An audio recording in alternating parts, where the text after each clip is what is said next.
Hi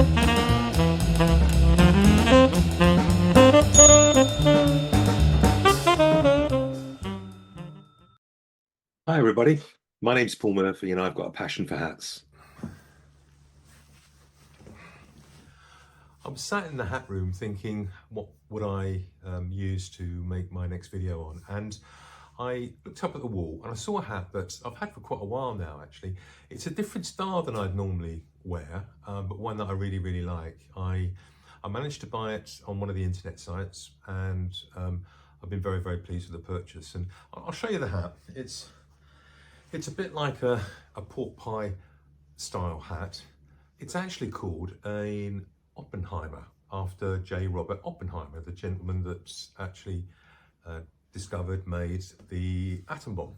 And I think it was made popular by the recent film that Cillian Murphy starred in. And this particular one is, it's made by, I think a company called Biltmore in Canada. And it's been made for Thomas and Williamson. As you can see, there's a very nice hat liner in there, and it was sold through the JJ Hat Centre in New York, which is a very famous hat shop in New York, which I'm not sure whether it's still trading at the moment, but anyway, it was known for selling some really good hats. So this is actually made of a beaver felt, and it's a very soft, reasonably long hair actually. I don't know if you can see the pile in there, but probably can. Yeah, there we are. And it's extremely light, so it feels as though you're wearing something that's as light as a feather. It's got a 38mm grosgrain on it with a very nice bow. It's a design of bow that I've now adopted for the hats that I'm making myself. And beautiful leather headband there. It's just a nicely made hat. I mean, not exceptional, not like a handmade custom hat, but a very nice hat. Would have been expensive in its time, and in fact I paid a reasonable price for it myself, and I'm very pleased with it. But I'll show you what it looks like on, and you can see what I mean. It can be worn two ways.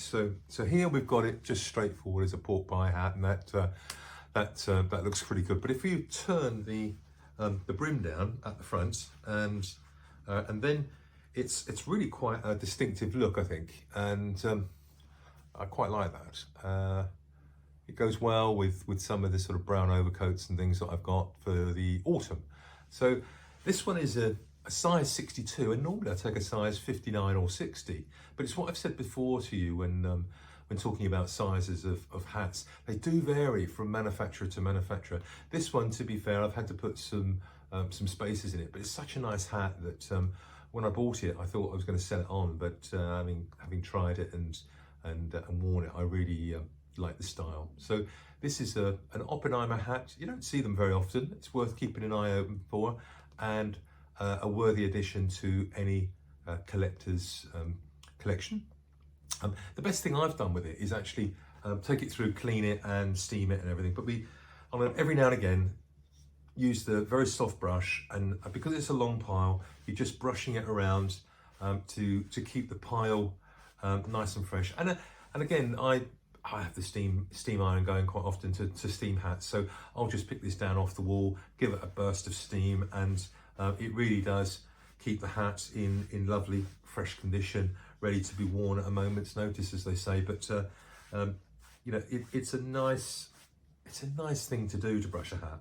If you've never done it before, you know, it's just a nice thing to see that the felts generally come up looking a lot better after they've had a nice steam and a brush. Even if you've only got a kettle, it's worth doing. So an Oppenheimer hat, this time in beaver felt. It can be rabbit, and of course I have seen them in wool, but a very nice addition.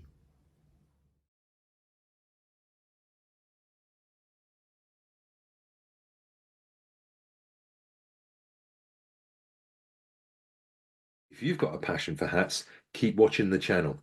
Thank you very much. Cheers. Bye.